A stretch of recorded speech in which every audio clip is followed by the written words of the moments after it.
You've had done so much for the contribution to First Nations. Tonight, more reaction from First Nation and Métis leaders in the wake of the Prime Minister's resignation. I think he's quite heartbroken. Next steps for Yukon hockey star Gavin McKenna after a disappointing exit for Team Canada at the World Juniors.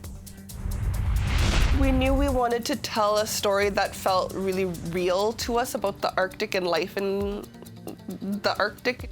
And an exciting new series based on life in the Canadian Arctic is set to premiere on APTN.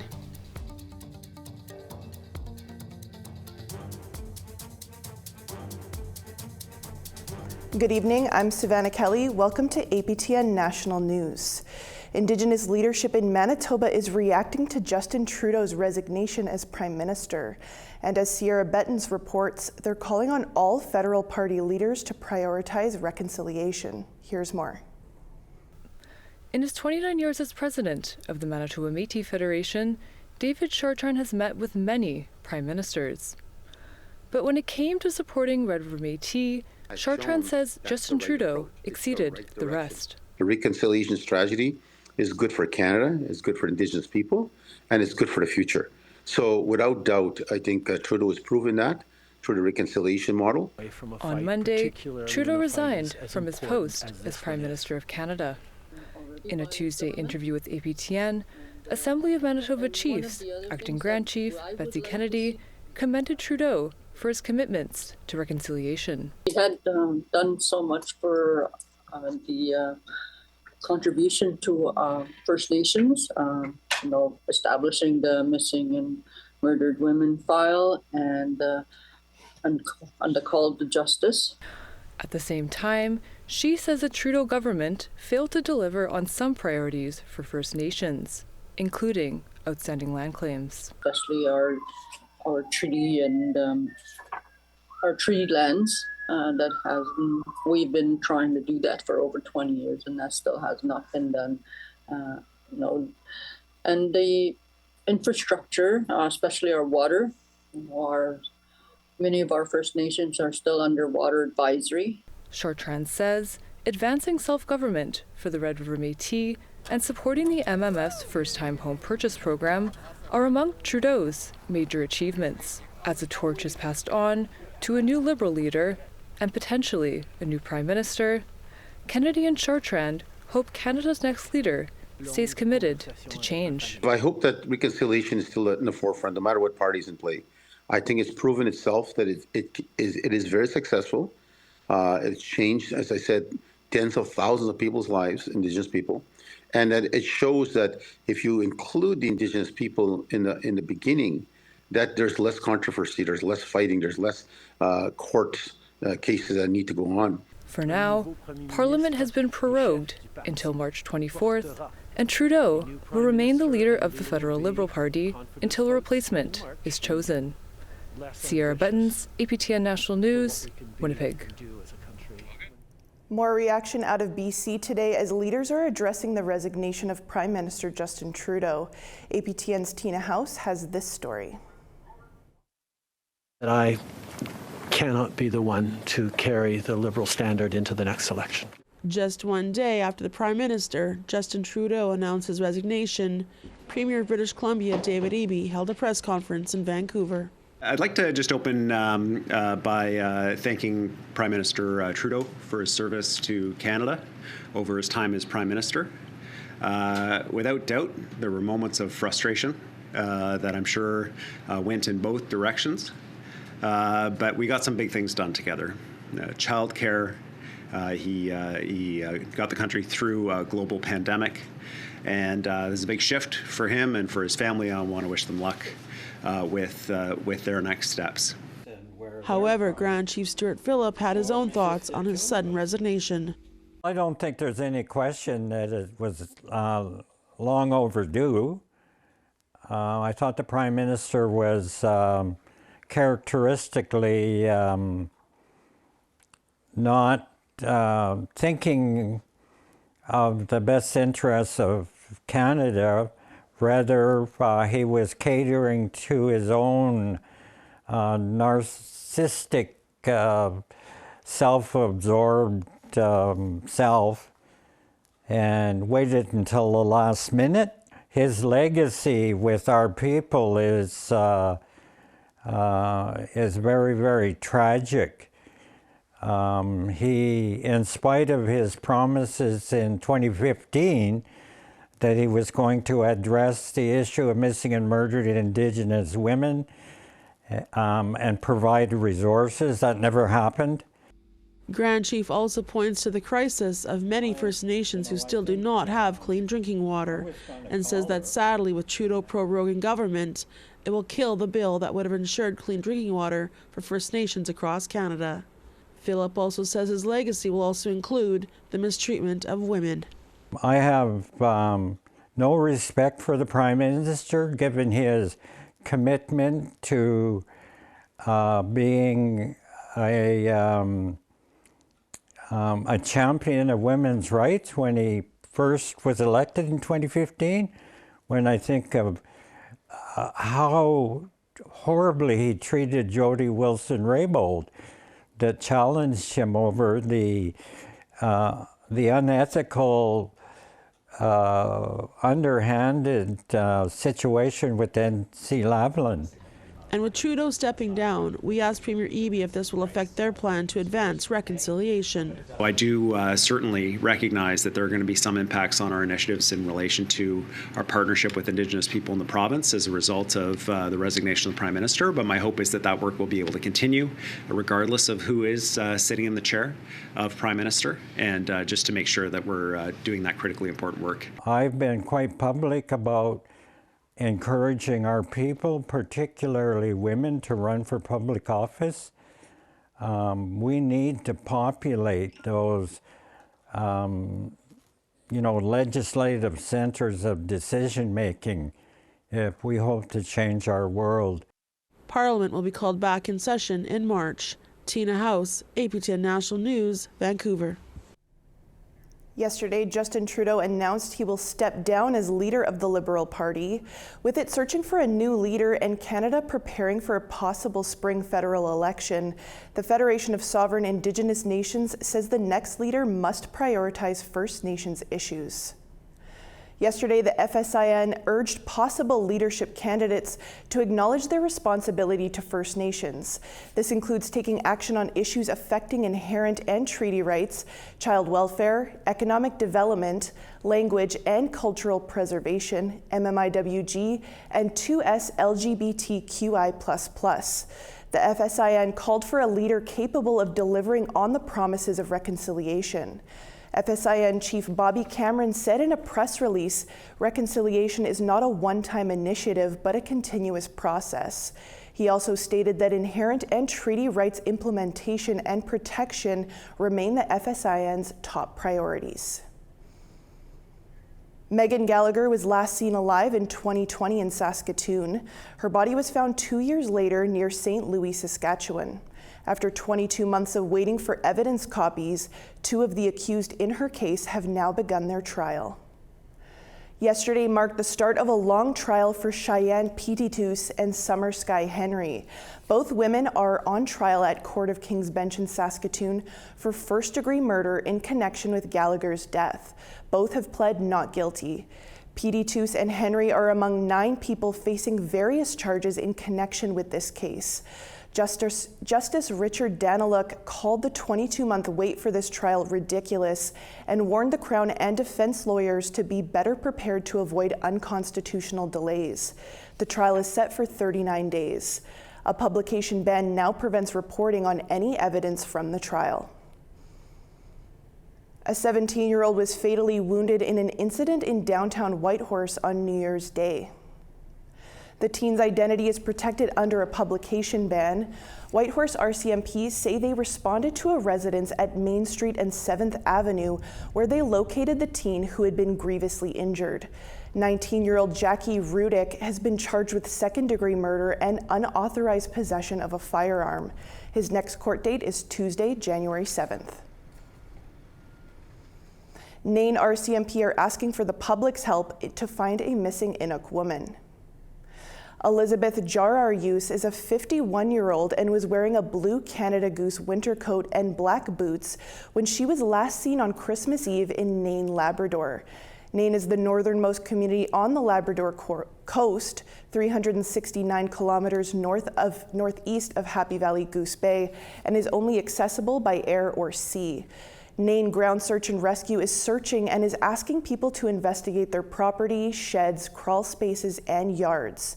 Nain RCMP is asking anyone with information on Elizabeth's whereabouts to contact RCMP at 709-922-2862 or Crime Stoppers at 1-800-222-8477.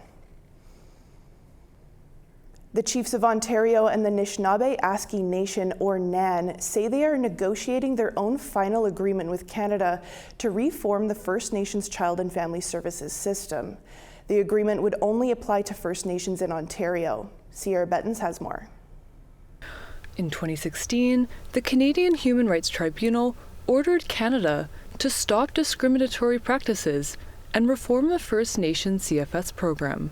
In July, the Chiefs of Ontario and NAN accepted the final agreement on the long-term reform of the First Nations Child and Family Services program. The program aims to reduce the number of First Nations children in care and help them stay connected to their community, family, and culture.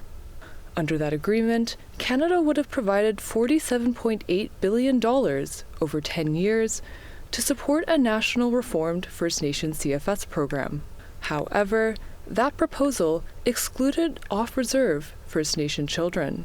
Then, in October, a resolution to support the agreement was voted down at a special meeting in Calgary by a majority of the Assembly of First Nations. In a statement, NAN Grand Chief Elvin Fiddler said that while the absence of a national agreement is unfortunate, they're committed to reforming child welfare services for nations in Ontario.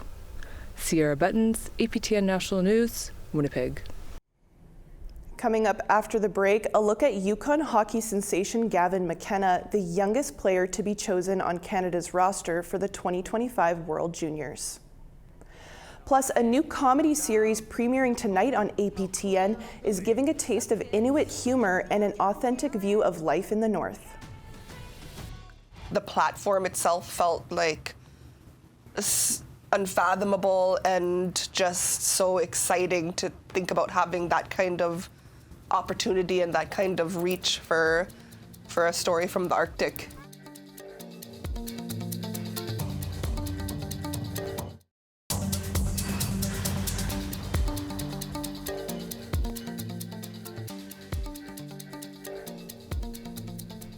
Welcome back to APTN National News. The World Junior Hockey Championship wrapped up Sunday in Ottawa. All eyes were on Yukon hockey star Gavin McKenna, who many hoped would lead Team Canada to victory. However, it was Team USA that ultimately took home the gold. But as Sarah Connors tells us, there's always hope for next year. Tired Finns on the ice. Here's McKenna, loose in front. Good stop, rebound, score! Yukon hockey sensation Gavin McKenna had high hopes for the 2025 World Juniors. The 17-year-old Chontaquichin citizen from Whitehorse was the youngest player chosen to play on Team Canada's roster. But the goal McKenna scored in his first game against Finland would be his last. Eventually, Team Canada fell 4-3 to Czechia in the quarterfinals. I wish we could have did more for the fans and the people of Canada. It sucks we had to go out this way. Perhaps the defeat was even more punishing as the championship was held in the nation's capital. This also marks the second straight year Canada has been eliminated in the quarterfinals. I hate to say it, but there's always next year, so I wish we could have got it done this year, but I don't know. Got to look at the positives, I guess. I think he's quite heartbroken. All the boys are completely heartbroken. That's not what anybody wanted. McKenna's parents say it was a disappointing defeat, but they're overjoyed at their son's incredible accomplishments. For him to be able to go out there and be such a force every single shift that he was on the ice, and to earn the more ice time and all that kind of stuff, yeah, he made us so proud. They're hopeful their son's experience at the World Juniors will ultimately benefit him in the long run. I think he'll come off of this tournament and probably be a better hockey player. I think he's going to be driven. He's probably going to be, he's going to want to prove himself even more. And for this season, it's for his WHL team, the Medicine Hat Tigers, to win a championship and ultimately go to the Memorial Cup. McKenna is one of 9 players eligible to return to Team Canada next year. The 2026 World Juniors will take place in St. Paul, Minnesota. Sarah Connors, APTN National News, Whitehorse. A new comedy series by Inuit producers Stacey Agluk MacDonald and Alethea Anakuk-Barrell premieres on CBC and APTN this Tuesday. Shot on-site in Nunavut, north of North, tells the story of a young Inuk mother who reinvents herself after a life-changing event. Sierra Bettens has more. Siaya. When people ask where I'm from, I say think of the furthest place north you've ever been. Now keep going. When the cast of North landed in Iqaluit last January, they received a chilling greeting. The day they came in was like minus 52 or something. It was frigid. It was so aggressively cold. It was so cold. It hurt your skin in seconds. The look on their faces when they walked into the airport, they were, what have I gotten myself into?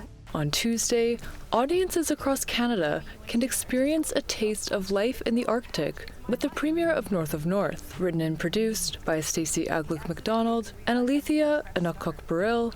The television series is a partnership between CBC, APTN, and Netflix. We knew we wanted to tell a story that felt really real to us about the Arctic and life in the Arctic in Nunavut specifically. And that meant that we wanted something that felt more joyful, colorful, and complicated, but wonderfully so. The show follows Siaya, a 26-year-old Inuk mother. She lives in the fictional Arctic town, Ice Cove, where everyone knows everyone's business. After spontaneously exiting a marriage, she looks to reinvent herself while navigating motherhood, her job, and newfound independence. Siaya is played by Anna Lambi, whose acting credits include True Detective and Trickster. I grew up in Iqaluit, which is where we shot North of North, and I grew up seeing, so many versions of Siaya and loving so many versions of Siaya and being inspired by them, and in many ways related to her so deeply. I think being passionate and ambitious and driven. Agluk MacDonald's love for comedy took flight on the set of APTN's Inuktitut language series, Kanugli. She says the genre was the perfect fit for North of North. It's not one-dimensional. You could do a lot with it, including being heartfelt, including being emotional, including even shedding a tear or two or more. Those are my favorite types of comedies, the ones that have depth to them. And that's certainly what North of North is. I think it's comedy with a real heart and soul. North of North features a cast of both Inuit and non-Inuit actors. Lots of small roles that are filled by Inuit in our community, background actors. It's just like a huge wealth of different types of characters on our show. With 3 networks on board and a reach of 190 countries by the spring, the producers say it's a dream come true. The platform itself felt like unfathomable and just so exciting to think about having that kind of opportunity and that kind of reach for a story from the Arctic. They're excited for audiences to get a taste of Inuit humor and a more authentic view of life in the North. More recently, Indigenous comedy shows that are breaking through, that's becoming more common now, but when we were starting to develop this show, didn't exist yet. And so we're really excited to be contributing to that brand of Native humor. North of North premieres on CBC and APTN on January 7th and launches globally on Netflix in the spring. Sierra Bettens, APTN National News, Winnipeg. Coming up after the break, a preview of tonight's all-new episode of Face to Face with AFN National Chief Cindy Woodhouse-Niepenak. Stick around.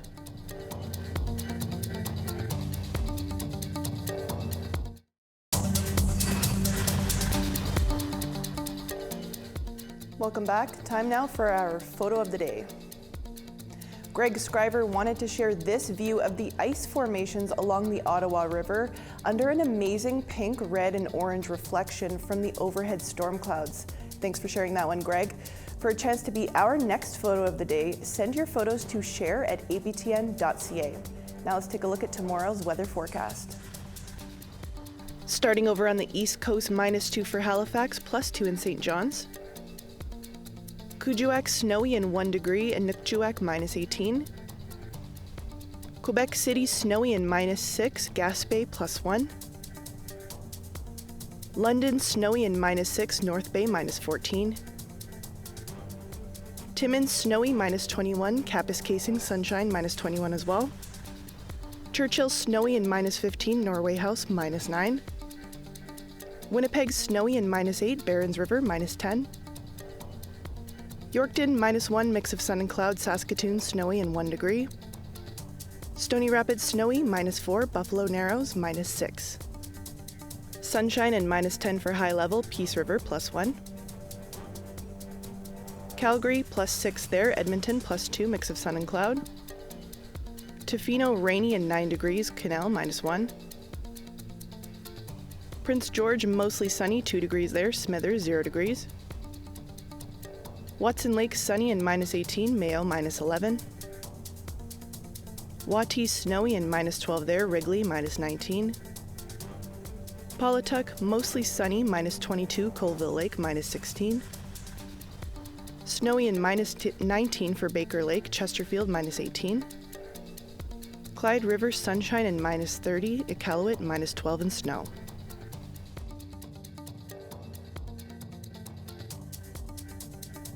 Coming up after this newscast is the first face-to-face episode of 2025.